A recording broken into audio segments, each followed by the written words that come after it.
Hello and welcome to today's 18 Group webinar on making the most of business critical data stored in your mainframes. My name's Sarah Underwood. I'm a contributing editor here at 18 Group and I'll be the moderator today. Before we get started, I'd like just to share some events we have coming up that you may be interested in signing up for. You can see them at the bottom of your page. Tomorrow, indeed, June 18th, we'll be hosting a webinar on mastering data lineage for risk compliance and AI governance. After that, we'd love to invite you to our AI and Capital Markets Summit in New York, and that's on the 26th of June. And looking into September, on the 4th, we'll be running a webinar on unlocking value, harnessing modern data platforms for data integration, advanced analysis, and visualization and reporting. That's enough of that, and let's get back to today's webinar. Our expert speakers today are Duncan Cooper, Chief Data Officer at Northern Trust, Sunny Jasinghani, Head of Data, Global Custody Product at State Street Bank and Trust Company, and Michael Curry, President of Data Modernization at Rocket Software. I'll ask the speakers to introduce themselves in a moment, but just a couple of practical tips for you. To the right of your screen, you'll see a Slido panel. There is a panel for polls, but it's split into two anyway. There's an area of polls. We'll be running 3 polls today, so do please answer the questions if you can. It'd be interesting to gauge your opinion on some of the things we're talking about. And then there's also a section for your questions. Please feel free to put your questions there whenever you want to, and we'll come to those and answer as many as we can later in the webinar. Okay, so that's it from me, and let me hand over to our speakers. Duncan, please introduce yourself. Hello, everyone. Absolute pleasure to be here. Name's Duncan Cooper, Chief Data Officer for Northern Trust Asset Servicing. Background in working in banks and building big data platforms. Okay, Sunny, coming over to you. Yeah, hi, I'm Sunny Jasinghani, and I'm quite excited to be here alongside our esteemed colleagues. I am the head of data for Global Custody Product at State Street. That's my day job. As an evening and a weekend job, I have 2 startups I'm incubating at the moment, focused around sort of VC data insights and AI governance. And yeah, I've been in the space for a long time, enjoy data, a bit of a geek on data, and that's me really. Somebody has to be. Thank you very much indeed. And Michael, over to you. Hi, everybody. I'm Michael Curry. I run the data modernization software within Rocket Software. Like the other 2, I've been in data for pretty much my whole career, but more on the vendor side. So helping companies to apply software to, figuring out what they have in their data estate and modernize that. And that's exactly what we do at Rocket. Nice to meet everybody. Thank you all. That's great. Lots of expertise in the room today. So let's get started with the conversation. And Duncan, coming to you first. How has data strategy at large financial institutions evolved over the past few years? And are you using data in new ways? Well, I suppose the thing to start off with there is they actually have data strategies now, which is, of course, always a bit of a change from, say, 5-10 years ago, where people just ignored data. It wasn't really something that they were interested in or they placed great import on. But I think probably the biggest thing that you're seeing now is people are actually paying attention to data. If you're a financial institution, actually your asset is data. It's the thing that you're consuming. It's the thing you're manufacturing. It's the product you're delivering to your customers. And so thinking about data in those terms and actually thinking about the customer experience, the value, the monetization, the product of it, definitely how firms are evolving the way they think about this stuff to really get the benefit from it. Okay, thank you. When you're out in the market there, Michael, what do you see? So same kind of thing. I think, there's been a big shift. There's a shift really from just collecting data, which everybody's done forever, to really activating it, thinking of new ways to use it. I've seen a big move forward in the willingness to adopt AI within banking. That's something that it took a while. I mean, there was a lot of work in, say, fraud and anti-money laundering and things in those areas where you just had a huge risk value in sort of identifying and catching sort of the risk. But now across the entire business, so we see a lot more in the activation side, where banks are starting to really adopt AI as a core tool. And we're seeing that also on the unstructured data side, a willingness to start to delve into that. There's been a kind of a reluctance to do that historically, just simply because there's so much potentially dangerous data in there as far as PII and other sensitive data, and not really being able to understand what was in those documents has prevented people from taking advantage of them. But that's all changing. Okay, and Sunny, what's your view as a practitioner? Yeah, I mean, over the years, I think data strategy has been one of those things you do because you have to, because you tick a box, right? I think it's massively shifted now. People are seeing the need for it, and it's not really to the sort of the working population within the organization, right? It's also the industry actors, it's the ecosystem players that are driving that sort of need for a cohesive data strategy. A lot of decision intelligence is kicking in, right? AI is playing a huge role in that to kind of push the agenda forward. And one of my most pet subjects, probably one which has been neglected the most, which is data governance, is finally getting some airtime. And I think that's for the right reasons, right? We've been in a phase where organizations have kind of focused on, and I was thinking about where to put this, right? And I'm going to probably best start with it, right? In the past, to have a data strategy meant starting a gigantic new data platform modernization program, right? That was the answer. That was data strategy. Let's initiate a new program and we're going to develop something and let's hope it works, right? I think organizations have shifted that towards, I think the way Duncan described quite nicely is around the sort of front to back experience that you need, which is what are the channels, what's the experience you desire, is there a commercialization strategy? All of those things are thought about first before having a full blown data strategy. And I think that's changing the amount of value you can actually get out of it. The data strategy never gets done, right? It's never complete. It's constantly evolving, and I think that's the point where most of the larger financial organizations have come to realize that this is something we have to invest in. In the past, all the assets the banks held for the customers, those were the crown jewels. Now, one of those assets is data, right? It's not just the money, right? So if you think about it, it's actually found its way into the crown jewel space. And I think that's been a massive shift over the last so many years, which I'm quite pleased with. Okay, that's great. Thank you. And coming back to you, Michael, to what extent have FIs taken a cloud-centric approach to data analysis and AI amidst all this data that we talk about? Yeah, I mean, that's another big shift that I found is that most banks were not doing a lot in the cloud even 5 years ago. That's really shifted. There's a recognition that the tools that are much more modern in the cloud, all of the latest capabilities for AI are there. That's where the processing power to deal with data is. So it's still a lot of work in private cloud. You know, we have sort of dedicated VPCs that banks are working within, but more and more acceptance of cloud as the key infrastructure for working with data. So that shift is definitely happening across the board. Thank you. Sunny, what would you add to that? Would you agree with Michael? Yeah, I agree, but I also have one thing to say. I don't think we are doing enough on the cloud yet, right? Nowhere close to what we should be doing. Also, I think there is a huge misunderstanding that using a SaaS provider is being on the cloud. That's not the same thing, right? There is an element of expertise that needs to be built into the organizational DNA around working in the cloud. That comes through actually adopting the cloud yourselves, right? By no means I'm opposed to actually SaaS providers. I think they are great and actually they add some unique value. There's some big names out there which can accelerate the rate at which you can deploy things into the live environments. But I must say that cloud hasn't been utilized enough. I'm quite grateful for the fact that this AI sort of revolution, shall we call it, has actually accelerated that a lot. Quite frankly, the data centers would not scale, right? The internal infrastructure is just never going to scale to the kind of workloads that we are trying to process.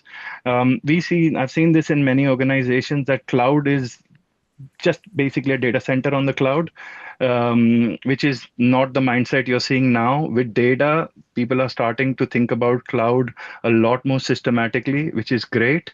I would say, though, we should look at this changing a lot more rapidly now, with the fact that in the past, right, it was always restricted to a handful of people within the organization, whereas now the general cloud aspects are available to the general population, which then means that you can innovate at scale.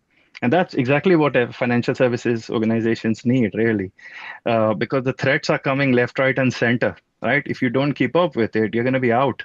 So I think there is a huge sort of assessment of that internally. Risk aspects are being looked at, but cloud is now generally available to most folks. Just not enough of it is being used. Thank you very much indeed, Sunny. And staying with you on perhaps one of your favorite topics, we're looking at how banks are approaching data governance and integration. What kind of environments are they using? Perhaps data fabric, data mesh, cloud data lakes, not the wrong word, data lakes, similar things to that. Yeah, I mean, I think data governance, I must say, it never got enough attention in the past. Organizations have started to take it a lot more seriously now. Not seriously enough because there is a lead time to getting it embedded into the organization. Also, what we've seen is a big shift on sort of this centralized governance to federated governance, right? But that also doesn't go far enough, right? Because once you federate it, then what, right? Now, what you're saying is there's a team that did governance for you. Now you got everybody doing the governance for themselves. But will they? Will they actually do it? Right. And I think that's kind of where the real challenge lies. I quite like the architectural pattern around the data mesh, but I'm fairly agnostic actually, because at some point these patterns become buzzwords, right? Whereas we need to kind of steer clear of whether it's a mesh, a fabric, a lake. There are some patterns that I'm quite passionate about. Data Vault 2.0 is very promising as well. But I will say the focus really should be shifted towards data products, right? Data governance, by very nature of it, if it's embedded into your data assets, you are closer to getting a data product. And then that leads to potential of commercialization, standardization, reuse, etc. So there is a huge shift on that. There are tools out there that enable you. I really shouldn't be naming tools, so I'll skip past that part. But there is a lot of tools out there. But to the point, it is just a tool, right? Get the best thing possible. Don't use it. It's not going to do what you asked it to do, right? So I think there's a huge organizational shift that needs to be brought into it as well. And that's where most organizations are stuck, right? Because it's like you have 50 data assets, let's hire 50 data stewards. No, that's literally not what we are trying to do, right? Embed that into the organizational DNA. So I think that kind of a mindset really goes a long way. I'm sure Duncan's got an opinion on the subject because he's close to this as well. So, Duncan? Yes, over to you on this one. Yeah. It's a really interesting problem to deal with because data governance and architecture or data architecture, information architecture, they have the same problem. And that is it has absolutely nothing to do with technology and everything to do with people. You can have a centralized data governance team. You can have a federated data governance team. But to Sunny's point, if you're not embedding data governance into your team and monitoring them and ensuring that that's happening, you haven't got data governance. You've just got people who are pretending to do something. And the same problem with integration, I think. There are a lot of exciting patterns out there. And, you know, the inner geek in me gets very excited about all of these different tools. Mesh, lake houses, all of this sort of stuff. That's very interesting. But like everything, they all have strengths and weaknesses, and it's choosing the right pattern or the right tool to apply to the right problem at the right time. And that kind of links back to essentially why we're here, but also the people aspect, which is if you are someone who has been working with AS400 mainframes for the last 30 years, and you are very ingrained in the way that that interacts and that works, then moving to a completely different topic, mindset, and architectural pattern can be the big challenge. So it's not so much the technology that's the problem almost, but the people and thinking in new ways. Okay, thank you very much indeed. Let's move on to our first poll question, and we're going to ask a question about the mainframe. And it says how much of your organization's core data is housed on your mainframe? And while you answer that, let me bring Michael back in to talk about the types of applications and data that are typically based on the mainframe and how they fit into the overall data landscape? Yeah, it's despite all of the rumors, mainframes aren't dead. There's a huge amount of mainframes. In fact, 90% of banks still use mainframes today. A lot of people don't realize that, and vast majority of the transaction processing that happens in banking and insurance and really across financial institutions is happening on mainframes. Generally speaking, a lot of the core banking applications are running there. Payment processing, customer account management tends to be done there still, although that's starting to spread to cloud applications and other applications at time. There's actually a surprising amount of unstructured data that's managed on mainframes. So things like your customer statements, your any loan documents and things like that tend to be stored there. So it's an amazing resource. And I think to your point, Duncan, getting off of a mainframe is a relatively big task, and you're not necessarily sure what the benefits are at the end. Certainly, there are some certain innovations that happen in the cloud, but generally you can take advantage of those with your data without having to get rid of your mainframe. But when it comes to pure vertically scaling transactional applications, mainframes are still the best place to do it. And nothing describes banking better than, transactional processing that requires huge vertical scale. So it's one of those things that I think a lot of banks have talked about getting off. Some banks actually are, but it's going to take a long time to really do that. And you have to wonder whether the benefits are really there in trying to get off. Okay, Duncan, what's your experience there in terms of where the data is? Michael's right here. The mainframes are great at certain tasks. And when you look at how mainframes have evolved in big organizations, I mean, I work in an asset servicing business. Mainframes have been around for 30 years. They are the core of your functional processing, your fund accounting, your custody, all sits within a mainframe. And to Michael's point, because these were the first things that digitized, you started to get a kind of gravity of data to a mainframe. You needed to have your customer set up there. You needed to feed transactions in there. You started to manufacture positions or accounting or NAVs, and then you're delivering that information out. I am old enough to remember 132 column green and white printers. That's how information got delivered out to people a long time ago. And because of that gravity of information, they became authoritative data sources. They became the heart of a business. So there's a real challenge there in, is the cost benefit worth getting rid of a mainframe, or is it worth integrating the mainframe into the other organization and being able to glue information from a mainframe to something from a Hadoop or even an Amazon web service? Can you start to combine information that really delivers an output for a customer? And that's where it becomes more of a taxonomy and a data problem than a pure technical problem. Okay, thanks, Duncan. Let's see if we may where our audience is on this one. And thank you. Michael, what do you think to that? Is that what you might expect? Not surprised at all. So not surprised at all. It sounds like the audience is pretty well aligned with what we were saying. There's a huge amount of data that's still created on the mainframe and still lives there. Okay, smashing. Let's run another poll now, if we may. And this one asks, how is mainframe data used today? And again, while you vote, let me come back to Duncan to comment on whether there are missed opportunities to use mainframe data. I definitely think there are missed opportunities, but it does always come down to what is your mainframe doing and what data do you have in it? How do you get that out and how do you leverage it? One of the criticisms you can kind of apply to a mainframe is they're a bit like the data equivalent of the Hotel California.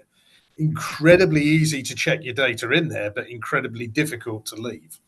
And that's for all the old people here who remember the Eagles. But that kind of challenge is one part of it, getting the information out.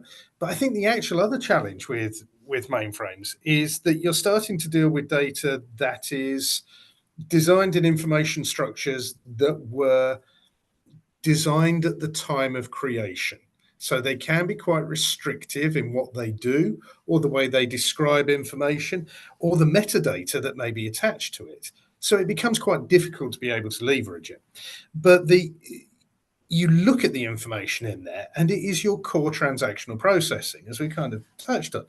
And the information or the value of that core transactional processing in itself is valuable. It's a customer information that they want delivered. But then in terms of how you derive it, can you aggregate it? Can you provide insights into it? Can you look at things like financial crime or particular broker exposure? All information that you could start to pull out from those single mainframe data sets. So I think there is definitely a missed opportunity, or at least maybe we're taking that opportunity, but not with a mainframe. We're moving it out and doing a lot of hard work. If we can do that simpler, smarter, quicker, I think that's the winner. Okay, thank you very much indeed. And Michael, what would you add there in terms of missed opportunity? Yeah, I love that Hotel California reference, Duncan. Fantastic. Um, yeah, we actually did a survey last year, and we found that of companies that have mainframes in the banking space, less than 30% of them feel like they're making full use of that data, that they're getting that data in a way that allows them to leverage it fully in their data initiatives. And that's not surprising to me. I mean, Duncan, you mentioned some of the challenges on that. I think from a missed opportunity perspective, thinking about how those transactions, that kind of real-time flow of transactions through your systems, whether it's payments or any other kinds of processing that's happening in real time, understanding what that is and being able to react to it, that's a huge opportunity, whether that's for fraud detection or risk detection or just helping to provide better service to customers. One key area that we often see is we're starting to see some banks invest in it is around unstructured data as well. So things like your customer statements, all of your banking statements. If I call into my bank and ask how many payments or what's the total value of payments I've made to, say, Acme Corp last year, that's a very difficult question to answer. If I have to go back and look at statements, I'm pulling up a bunch of PDFs and I'm doing a lot of adding in a spreadsheet on my laptop.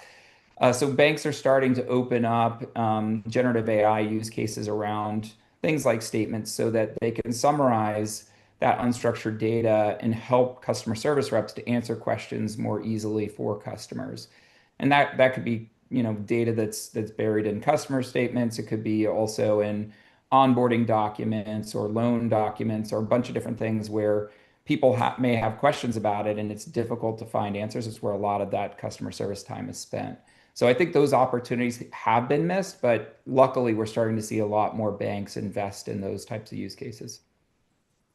Okay, fantastic. Let's see our poll results, and the customer relationship part isn't there. Michael, let me come back to you again on this one. Strategic business decisions, which perhaps could take into account some of those things that we've talked about. Yeah, this is great. The real-time analytics and reporting right there. I think this is exactly right. I mean, it's interesting when you think about how much of your business runs on a mainframe, and yet it's one of the least used. Those poll results of less than 30% of companies really using the data as effectively as they could. It's definitely a huge gap and a huge opportunity. Okay, thank you very much indeed. And I'm going to slip in our last poll for today. This one asks, what is your organization's biggest challenging in leveraging data for critical use cases such as analytics, AI, and strategic planning decisions? You've got quite a list there. So while you make your decisions, let me come back to you, Michael. Please explain the challenges of integrating mainframe data with the rest of the data landscape and support those missed opportunities that we've been talking about and overcoming the challenges as well. Yeah, Duncan mentioned a huge one earlier, and it was around metadata. In fact, in that same poll I mentioned before, 76% of the respondents said that they can't access mainframe data and the contextual metadata around it. So it's one of the biggest challenges. I may be able to get to the data, but if I don't understand what it is and how it relates to the other data in my ecosystem, how am I going to use it? How do I get full use? How do I trust it? So a huge part of that is really understanding and capturing the metadata associated with that data on the mainframe.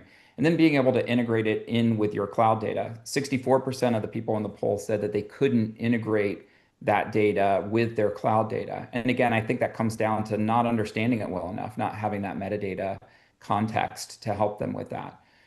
So, overcoming this really requires that you start with the metadata. You should be scanning those mainframe systems just like you do everything else, and capturing what they are and how they're related to each other, understanding the lineage of information as it flows through systems, really to help you build an understanding of what you have so that you can move forward and use that data in new ways and see how it fits with the things that are being generated across other systems in your environment.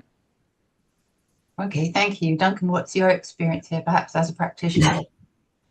Yeah, it's definitely Michael's on exactly it. It's the metadata, it's the contextualization. But another aspect I always kind of like to throw on is efficiency of storage in a mainframe. It was designed to be very, very storage efficient because the costs of storage in the 60s, 70s, and 80s, when this stuff was built, was astronomically high.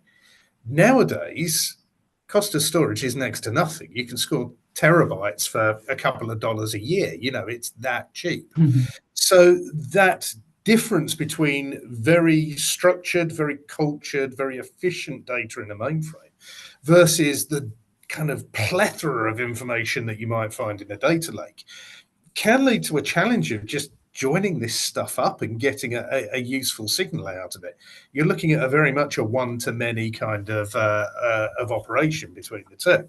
And that, in a nutshell, is kind of the appearance of the cultural differences between a mainframe concept and the kind of lake house structure that you see nowadays.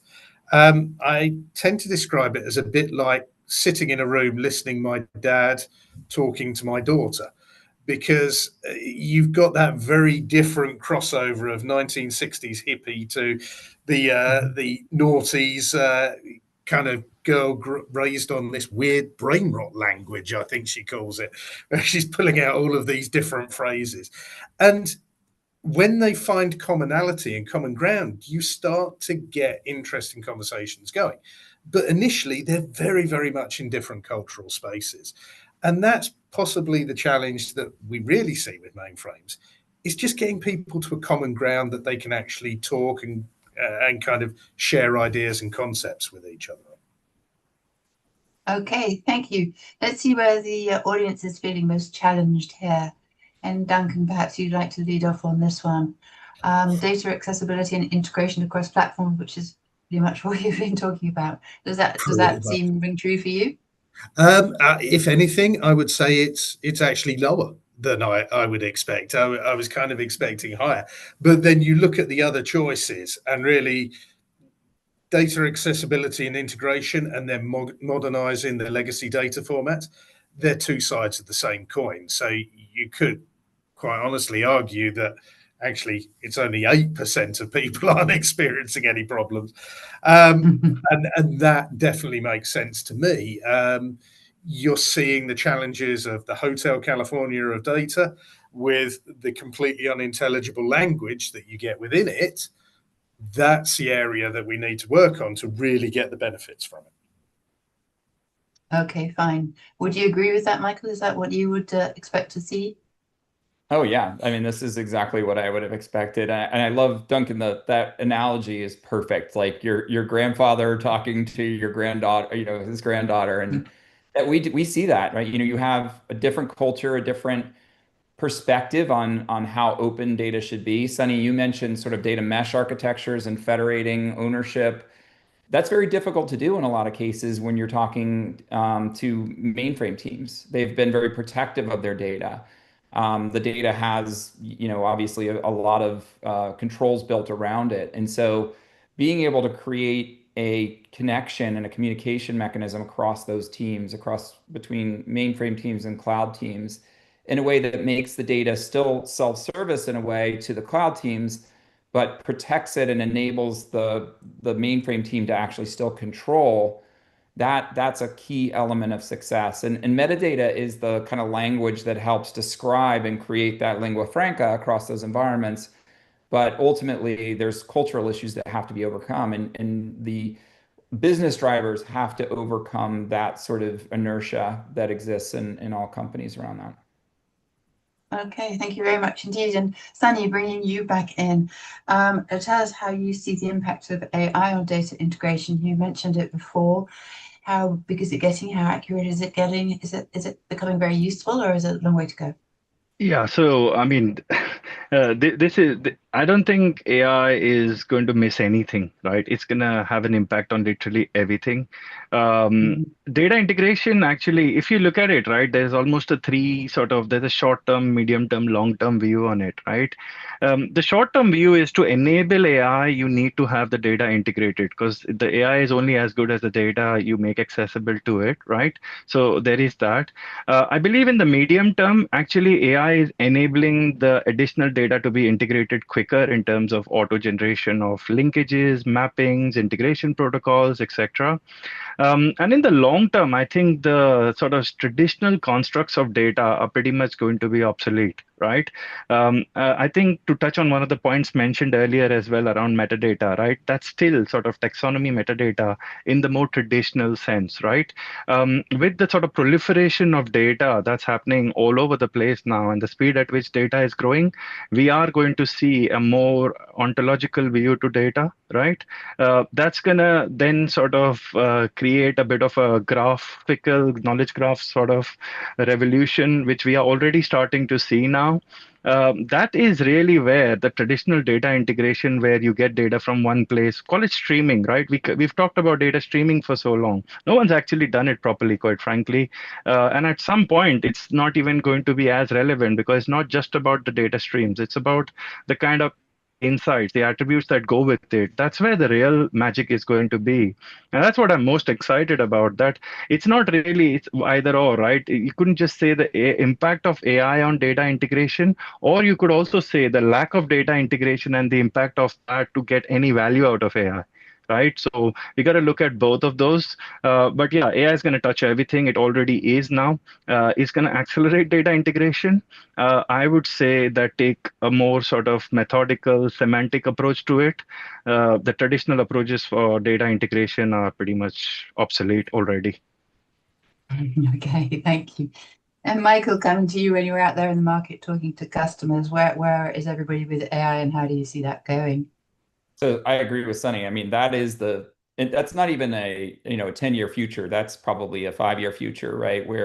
And we're already starting to see it quite a bit. We're investing heavily in sort of that ontological approach to data because it's fundamentally game changing. The amount of effort and expertise required to do data integration today is so high. You have to have so many tools. You have to have so much understanding that a lot of that stuff can be automated using AI. So I do think it's a relatively midterm future.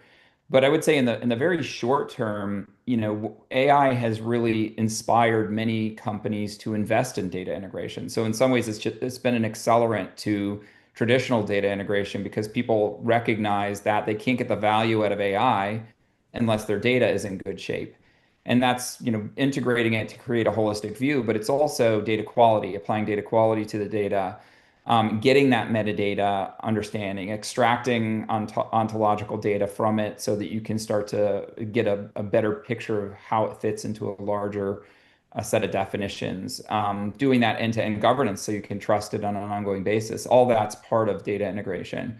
We're even seeing areas where we see unstructured data taking a bigger role in data integration these days, where we're helping companies to extract structured data out of their unstructured data. So take your invoices and your POs, extracting the data out of that. You're getting those as maybe faxes, or still in a lot of cases, as scary as that is, or you're getting PDFs of those types of things sent to you, and wanting to understand what's actually in those. How do I pull the structured data out of that and put it into a place where I can analyze it and do work on it like I would anything else. And that's something that has been very much facilitated by generative AI. So I think there's a huge impact. Sunny's right. The future is incredibly bright for data integration. But in the short term, there's more opportunity than ever just for the traditional mechanisms. And that's a pathway to getting to that future that Sunny's talking about. Okay, thank you very much indeed, both of you. I guess longer term is something we'll come back to. We have some audience questions, so let's take a break here to take some of those on. And I'm going to put this first one back to you, Michael. It says, can cloud, DLT, or any other platform fully replace mainframes? So look, we have seen companies doing this. We work with companies that do it. One of the largest banks in the world actually just cut over off their mainframe to the cloud on our technology this past weekend. And so it is possible, and we're seeing some banks take that journey.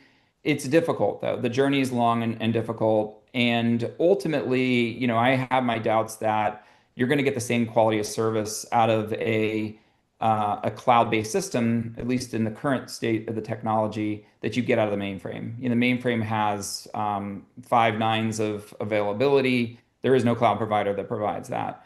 The mainframe has quantum safe encryption. There is none of that on the cloud today, and that encryption is whether data is at rest or in motion. The entire time it's on the mainframe, it is encrypted at that level. There's that vertical scaling we talked about before with transactional integrity, very difficult to achieve in the cloud. Now, you've seen a lot of banking apps move to the cloud. Payments, everybody's familiar with like the Venmos and the Zells and other payments. That's all running in the cloud, but that's backstopped by banks because in order to get the transactional integrity needed to do payments, you need that sort of vertical, horizontal, or that vertical transactional integrity that you just don't get in a horizontally scaling environment. So there's gaps. And the banks have to fill that gap by guaranteeing payments that haven't actually been fully transactionally closed, and they're taking the risk on that. And sometimes they have to pay. But that is kind of the gap that exists in those types of environments for now. I think over time, though, the cloud will catch up probably. Maybe the mainframe changes, and it's more of the two things coming together in new ways. That's how I sort of envision it. But certainly the skills gaps that exist in working with mainframes, I think those will start to go away and everything will be much more cloud oriented in the technology base. You see that already in DevOps and in the management infrastructure around that stuff. So as that stuff shifts, there's going to be less of a need to go to cloud. And so I think what will happen is some of the qualities of service that you see in the mainframe will sort of translate toward the cloud and you'll get a smooth transition over time. Okay, thank you very much indeed. And Sunny, one for you here. It asks, what role can mainframes play in digital transformations? Yeah, I think fundamentally the mainframes are here to stay for the foreseeable futures. I think what we've said, and Michael kind of alluded to this earlier, right? We saw this sort of activity where there was better tools sort of around the mainframes, which is going to enable the mainframes to be part of the digital journey, right? You wind the clock back about 5, 8, maybe 10 years, right? It was all about we need to get rid of the mainframe because there's a skills gap and there's a tooling gap and so on and so forth. I think that was more of an artificial factor, not really a true challenge pursued by the need for hyper automation. The challenge now we will have is that how we bring people along the journey. So it's really not the mainframe as a technology. And this is kind of where we tend to talk a lot about the tech stack and less about the workforce that goes around it. Whereas the dialogue really needs to shift around upskilling the workforce. Stop talking about mainframes as a taboo subject, right? End of the day, it's crown jewel activity. It's doing the most important jobs in most of the largest organizations out there. So we really need to give it the attention it deserves. We have seen a lot of innovation in terms of mainframe surround ecosystems, right? Better integration techniques, better tooling around automation, testing, deployments, etc. So that's going to play a long role in this. But yeah, by all means, if there are organizations trying to modernize and trying to get away from mainframe, then let's not do it in a way where you look at switching it off overnight, right? Because that's not going to happen. I think an incremental sort of strangler approach towards that is going to be useful. We have seen this implemented in few organizations. where it has been quite effective. The other thing also is, right, and I think this is where people need to decouple the user experience on mainframe from the sort of backend experience or the capabilities it offers. The user experience is the part which people find clunky, right? The green screens. That's the challenge really. So we can just solve that, right? And that doesn't need to be solved by replacing the mainframe, right? And I think the data ecosystem plays a huge role in that. If we can get the data out from the mainframes, however hard it may be, and made it available in a shared ecosystem, the best user experience can be designed, right? So you get best of both worlds. You get the power of the mainframe and the experience the modern stack can give you. And that can be the sort of almost the inflection point. So I think the times are quite exciting for that. I've seen it work in a few organizations, so I'm pretty sure others will catch on. But yeah, as Michael said, there are a few case studies out there where people have gone all in and replaced it. Well, 10-year horizon. Okay, Sunny, thank you very much indeed. And Duncan, next one comes to you, and it says, can modern applications run smoothly within a mainframe setup?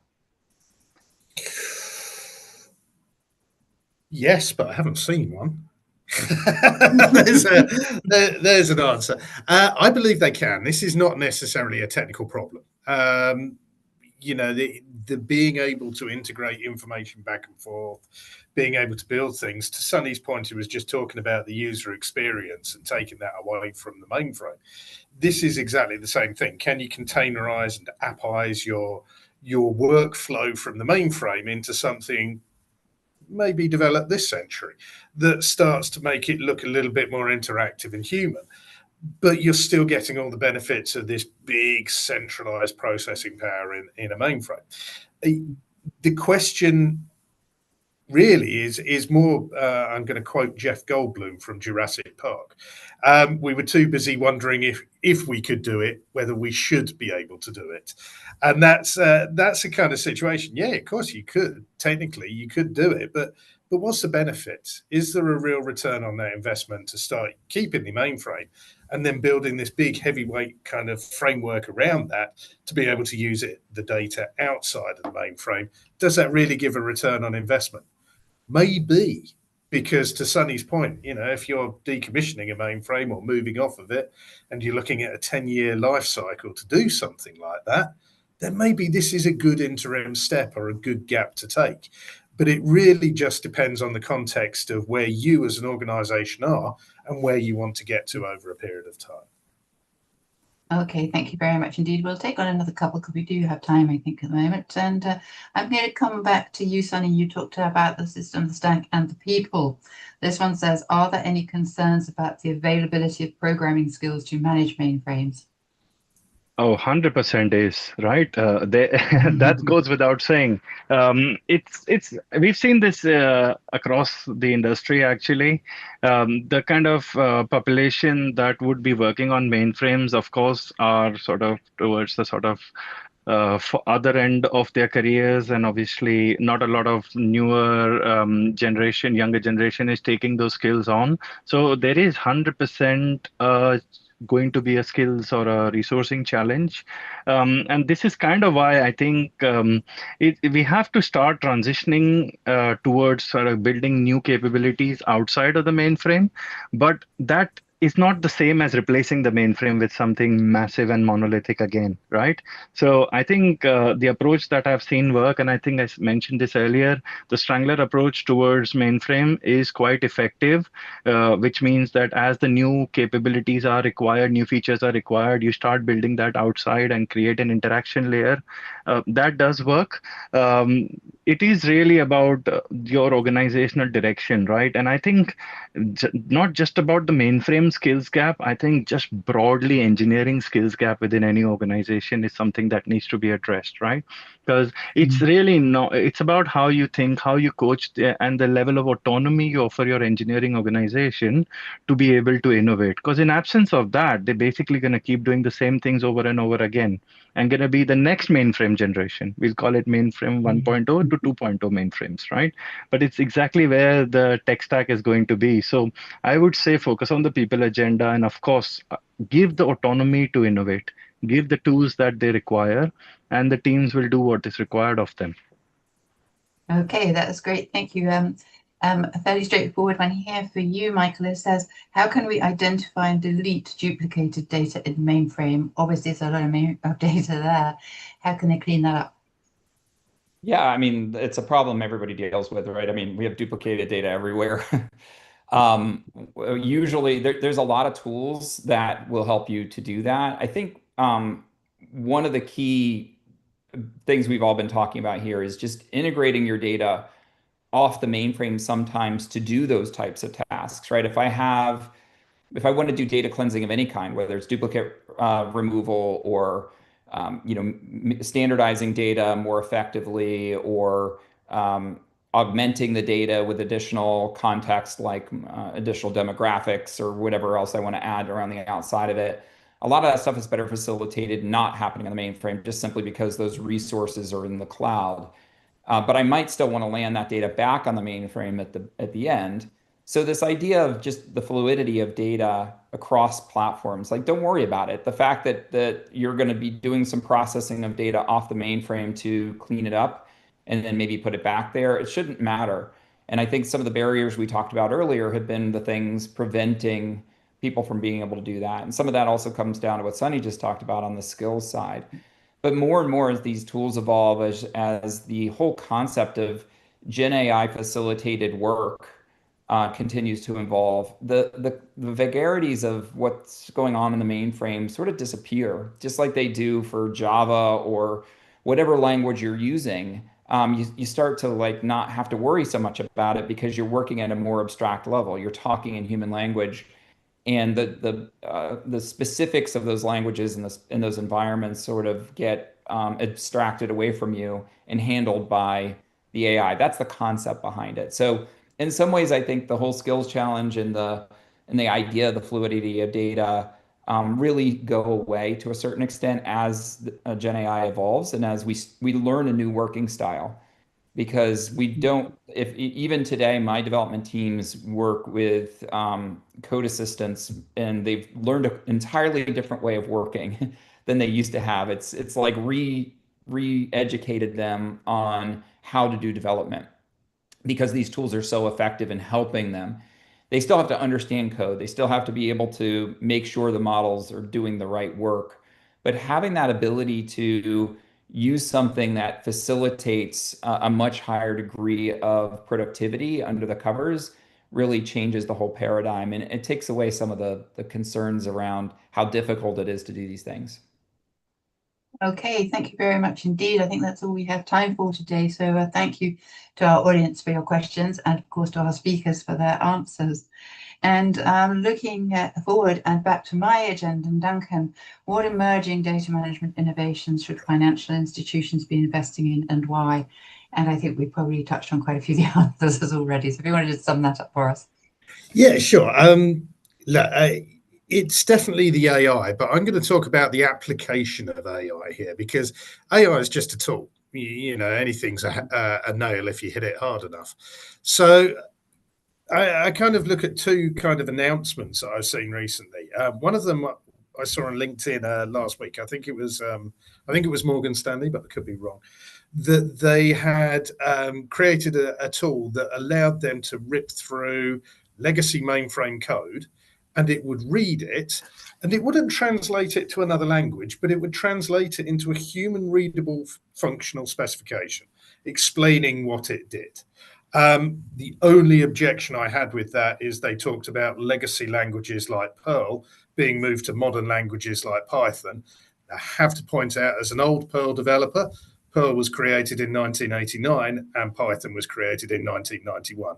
There wasn't that much that happened between those 2 years, I've got to be honest.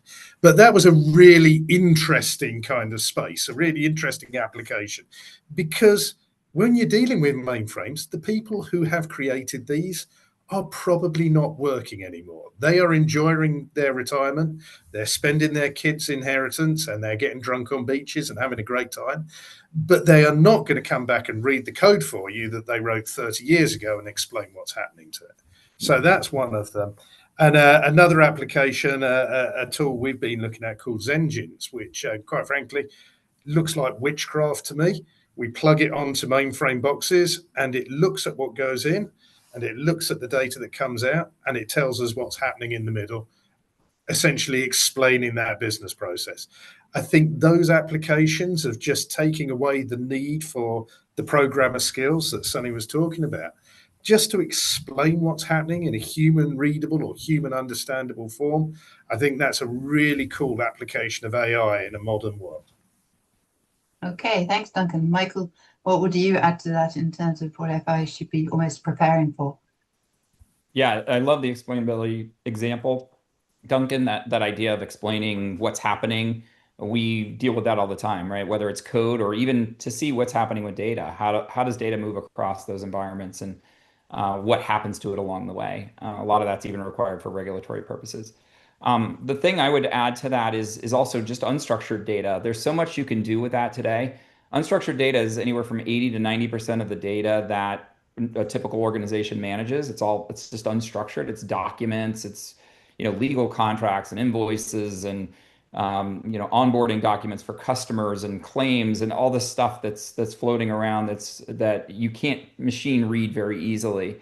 And only 18% of companies feel that they do an adequate job really taking advantage of that data. So I think there's a real opportunity with generative AI to start to use it to parse through that information and get value out of it, whether that's turning it into structured data or just enabling new ways of interacting with the data, asking questions, getting answers quickly, getting summarizations. Our own legal department in Rocket Software uses generative AI technology against our contracts as an example. And it saves the time that a lawyer takes to answer questions that they get about those contracts by up to 80%. So huge savings on a very mundane use case. But you think about the savings you have if you can save 80% of a lawyer's time. They're very expensive from what I hear. So those types of use cases, they're all achievable now. And they're things that you should be looking at in your business because if you're not doing it, your competitors are, and you just got to figure out how to take advantage of that. Okay, thank you very much indeed. And Sunny, coming over to you, it's a bit like the beginning of the webinar and the end of the webinar because it says what steps can be taken to ensure complete, accurate, and accessible enterprise data, which obviously is key to all of the things we've talked about.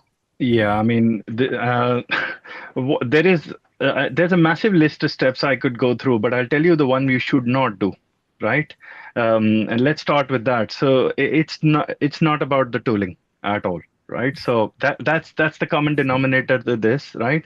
You need to have some kind of tooling in place to ensure the data quality and the accuracy is in place. But by no means it's about having it centralized in one tool that rules them all sort of view of it, right? So I think that is a key aspect to it. In terms of the good kind of practices around it, my experience with this over the years has been that the data quality measures have to be met and implemented closest to the data itself, right?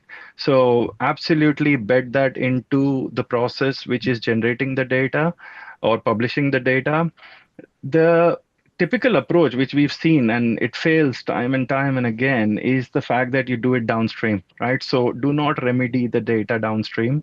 The quality has to be addressed upstream. It's hard initially, right? But if you can provide the sort of tooling that's required where teams can actually bed that into the process, then absolutely you're going to achieve the high levels of data quality, completeness, etc. There is another aspect around sort of doing this more sort of proactively rather than retrospectively, which I find is a lot more of a better approach. By all means, right, you have to have the KPIs, the SLAs, the data quality rules, and all of those, right? But those are safety nets, right? I prefer to eliminate the problem rather than solving the problem, which effectively means that bed that into the data generation process itself, right? Put the metrics and the quality measures closer to the data itself. Once you do that, anyone who uses that data can implicitly trust it. right? And data is all about trust, right? So if you give someone half a data set, that's basically useless to them. You may as well not bother. And in my opinion, if you actually were to look at it that way, you may as well just give them either accurate or don't publish the data. And I think putting that closer to the data generation is probably the best approach. Okay, thank you. I'm going to come now to our final thought of today, and I'm going to ask all the speakers for their thoughts on what is the most important thing to bear in mind when managing enterprise data. We've covered a lot of issues, so I'm pinning one down, maybe quite tricky, and I'm going to come to you first, Michael. All right, I'm going to play off what Sunny just said because I like that a lot. If you're only giving them half the data, you might as well not give them any, right? And what I would say on this is think holistically, right? There's a huge amount of data that you're storing and you're managing today in your environment that's probably critical to your operation. Some of it might be on difficult to reach platforms like mainframes. It could be in unstructured documents and other things like that.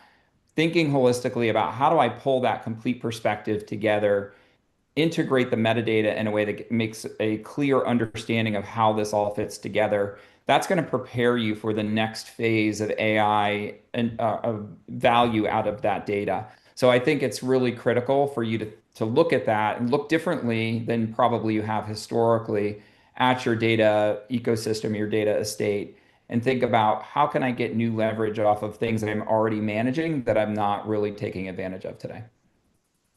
Okay, that's great. And Sunny, what would you suggest? Yeah, I mean, just building on that theme, it's the similar sentiment really around data, right? Is that you have to actually take a very conscious approach to managing your data. There is no assumptions in data. It's either right or wrong. And I think you have to be fairly definitive towards what you're trying to achieve with it in terms of the use cases you want to use it for. The one thing that my experience has led me to realize is that you have to make sure not just published what the data is, but also what it is for.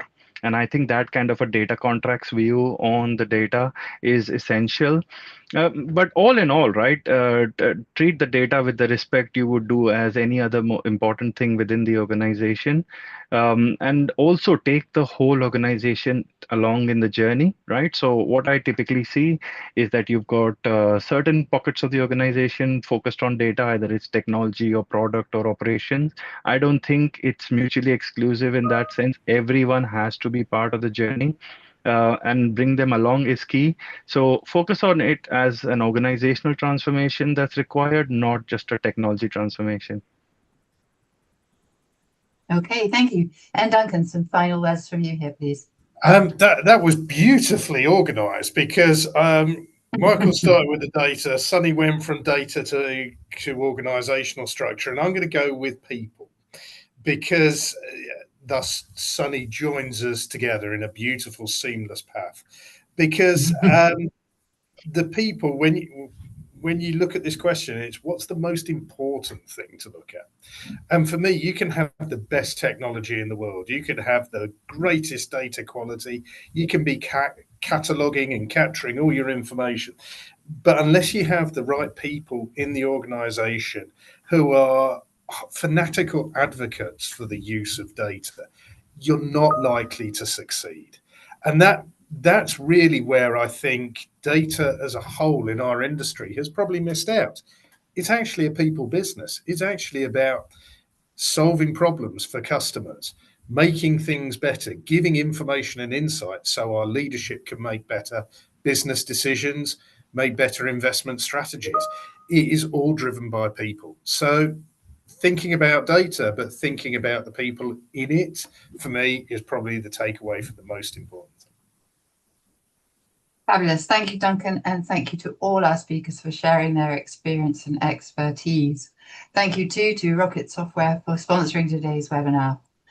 Just a quick reminder of the 18 group events I shared with you earlier. Tomorrow, June 18th, we'll have a webinar on mastering data lineage.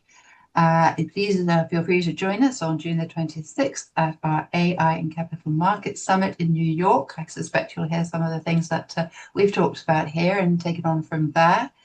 And on to September the 4th, we'll be running another webinar on harnessing modern data platforms for integration, investment analytics, visualization, and reporting. Another next step there. So that said, that's it for today. So thank you again to Michael, Duncan, and Sunny, and thank you to all of you who've joined today's webinar. Please complete our feedback form, as we're always keen to hear your views and improve our products. Meantime, thanks again and goodbye. Thank you. Cheerio.